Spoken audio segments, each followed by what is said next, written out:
Hello दोस्तों, आप सबों का द वर्ल्ड ऑफ कंपटीशन में स्वागत है। मैं बबलू कुमार, आपके परिवार का एक सदस्य। दोस्तों, हम लोग जो वादा किए थे उस वादा के मुताबिक आज का हम लोगों का एक महत्वपूर्ण टॉपिक फिर आ गया है, स्थानीय स्वशासन। यह एक महत्वपूर्ण टॉपिक है। अगर आप इसे 10 मिनट तक अगर केंद्रित होकर देख लें, यहाँ से सारे प्रश्न जो बनेंगे वो लगभग आपका पूरा हो जाएगा।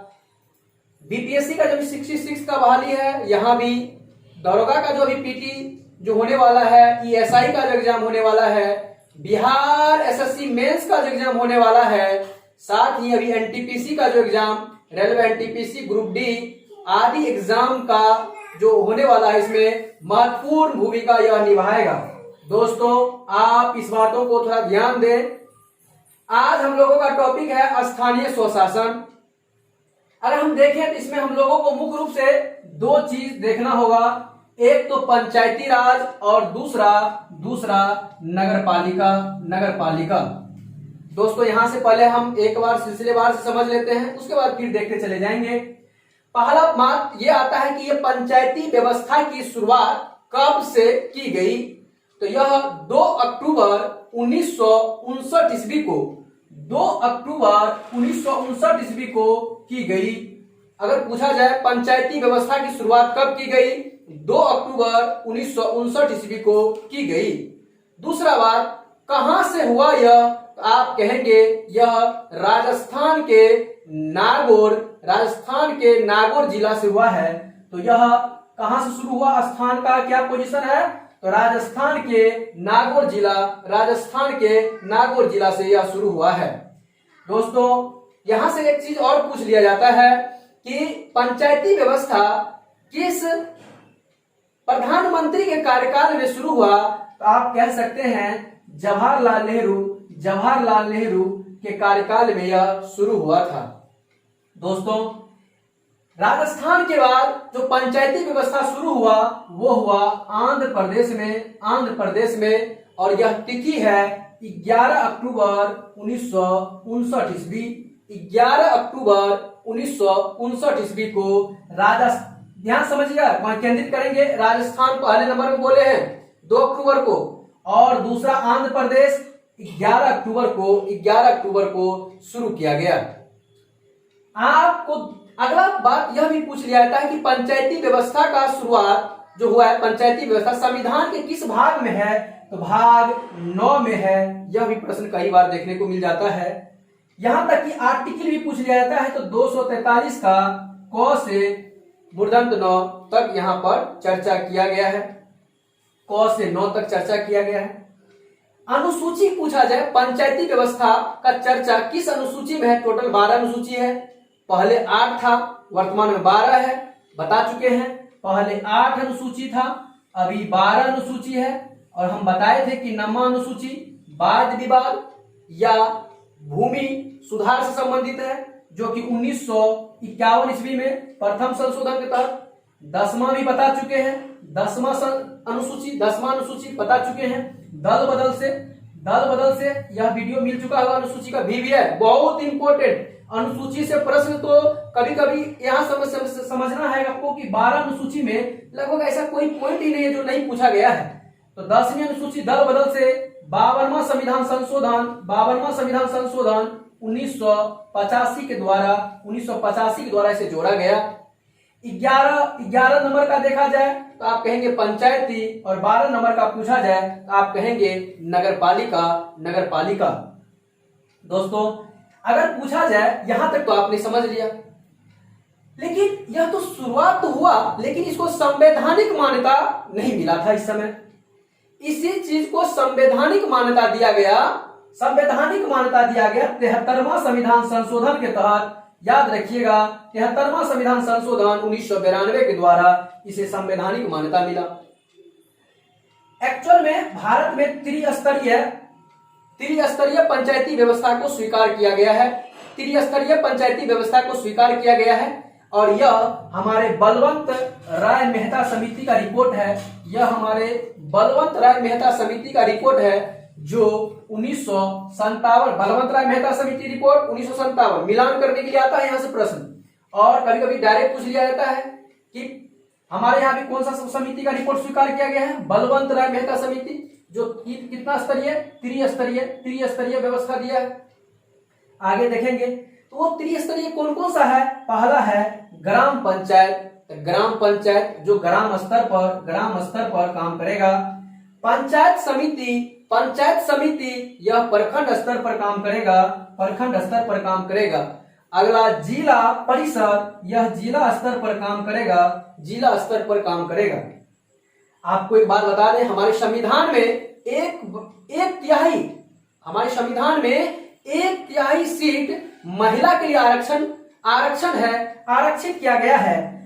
लेकिन इस बात को भी ध्यान रखेंगे, इससे ज्यादा भी राज महिलाओं के लिए कर सकता है। जैसे भी हाल का मुद्दा देख लीजिए, हरियाणा 50% की बात हो रही है।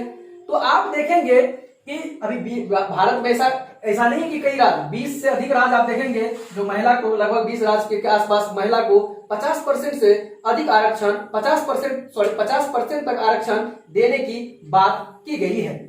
आप देखेंगे कि 1/3, ये ध्यान रखेंगे, 1/3 तो कंपलसरी देना है, इससे ऊपर राज चाहे तो दे सकता है।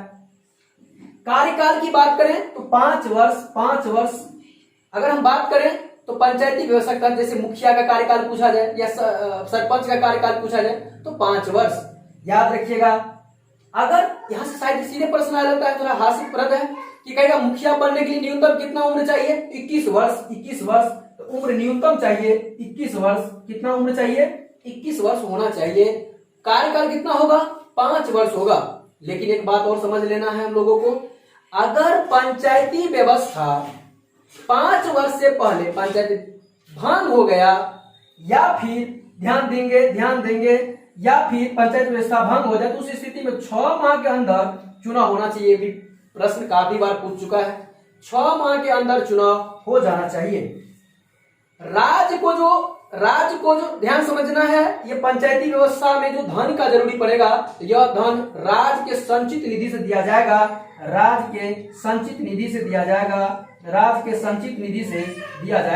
यहां तक क्लियर है। अब एक चीज आपको और समझना है कि ये जो पंचायती व्यवस्था जो हम लोग शुरू किए 59 में, दूसरा आंध्र प्रदेश अपनाया। लेकिन जब इसको संवैधानिक मान्यता हमने दिया, उसके बाद पहला देखा जाए तो कौन सा राज्य अपनाया, कर्नाटक राज्य ने अपनाया। हमें लगता है आप यहां से जो भी प्रश्न आएगा आप जरूर हल कर लेंगे, और ये बहुत ही इजी वे में, ऐसे ही हम संविधान के हर पार्ट को बनाएंगे। हिस्ट्री का भी इसी तरह से लाएंगे, ज्योग्राफी का भी लाएंगे, और इकोनॉमिक्स का भी लाएंगे, और साइंस का तो ऐसे ही टू द पॉइंट और इजी वे में ग्राफिक मेथड से, ताकि ग्राफ से कर दिया जाए, और आप जब लेक्चर सुनेंगे तो आपका यह सारा मैटर क्लियर हो जाएगा। ध्यान समझेंगे। यहां से हम लोग चलते हैं नगर पालिका की ओर। अगर हमको पंचायती याद हो गया तो नगर पालिका भी समझ याद हो गया। भाग वो 9 था, ये 9 का क हो जाएगा। पंचायती भाग 9 था, ये क्या हो जाएगा, 9 का क हो जाएगा। आर्टिकल 243 का तो से य तक हो जाएगा। अनुसूची की बात किया जाए तो अनुसूची 12, अनुसूची की बात की जाए तो 12वां अनुसूची में नगर पालिका का चर्चा है, उसके कार्य का, उसके शक्ति का, उसकी जवाबदेहिता का। किस संशोधन के तहत, तो 74वां संविधान संशोधन के तहत इसको भी जोड़ा गया। और आप देखेंगे 93 ऑप्शन में भी यहाँ पर थोड़ा सा ये हो जाता है। तो 74वां संविधान संशोधन के तहत जो है इसे नगर पालिका को क्या किया गया, संविधान में जोड़ा गया। इसमें भी महिला के लिए 1/3 स्थान 1/3 आरक्षित है, और SC ST के लिए भी आरक्षण का प्रावधान किया गया है। इसमें भी कार्यकाल 5 वर्ष का होना चाहिए। नगर पालिका का भी कार्यकाल कितना होगा, जो इसमें चुनाएगा वो जो है 5 वर्ष के लिए होगा। और अगर इसका विघटन हो जाए तो विघटन होने की स्थिति में 6 माह के अंदर, कितने माह के अंदर देख लीजिए, आप लोग ध्यान देंगे, 6 माह के अंदर चुनाव हो जाना चाहिए। नगर पालिका 3 प्रकार का है। एक है नगर पंचायत। ध्यान समझेंगे, ऐसा पंचायत या ऐसा ग्राम जो नगर में तब्दील हो रहा है, ऐसा पंचायत जो नगर में तब्दील हो रहा है उसे हम लोग नगर पंचायत कहेंगे, नगर पंचायत कहेंगे। देखेंगे ऐसा ग्रामीण क्षेत्र जो नगर क्षेत्र में बदल रहा है उसे हम लोग नगर पंचायत कहेंगे। और नगर परिषद क्या होगा, नगर परिषद क्या होगा, तो छोटा नगर जो होगा उसे हम लोग नगर परिषद कहेंगे, और बड़ा नगर जो होगा उसे हम लोग नगर निगम कहेंगे, नगर निगम कहेंगे। अगला देखेंगे सर्वप्रथम आप ध्यान देंगे, सर्वप्रथम मद्रास में नगरपालिका व्यवस्था को अपनाया गया, शुरू किया गया। सबसे पहले नगरपालिका का शुरुआत मद्रास से हुआ 1687 ईस्वी में। 1687 ये भी कई बार ईस्वी पूछा जा चुका है। पहली बार नगरपालिका का शुरुआत मद्रास से 1687 ईस्वी में शुरू किया गया है। तो इनका कार्यकाल से लेकर यहां तक आप समझ गए। यहां पर एक दो बात विशेष जानना है तो आप जान लें कि नगरपालिका में इतना बात तो आपको कम से कम पता होना चाहिए। यहाँ पर कुछ बलवंत राय मेहता समिति का रिपोर्ट आप जानते हैं, त्रिस्तरीय इन्होंने दिया। एक अशोक मेहता समिति, यह द्विस्तरीय रिपोर्ट प्रस्तुत किया था लेकिन इसे हम लोग स्वीकार नहीं किए थे। तो ये अशोक मेहता समिति 1977 मिलान करने के लिए आता है, तो गलती ना होना चाहिए हम लोगों का। अशोक मेहता समिति 1977, सिंधवी समिति 1986, ये सभी पंचायती व्यवस्था से संबंधित स्थानीय स्वशासन से, याद रखिएगा। तो सिंधवी समिति 1986, अशोक मेहता समिति 1977 और बलवंत राय मेहता समिति 1957 ईस्वी। आप ध्यान देंगे। क्या यहां तक आपका क्लियर हो चुका है? अगर आपका क्लियर हो चुका है तो हम ये तमाम पर क्वेश्चन सीरीज भी लाएंगे आप लोगों के लिए। तो क्या आप इन बातों से अगर स्पष्ट हो चुके हैं तो हम लोग यहाँ विराम लेते हैं और मिलते हैं अगले टॉपिक के साथ।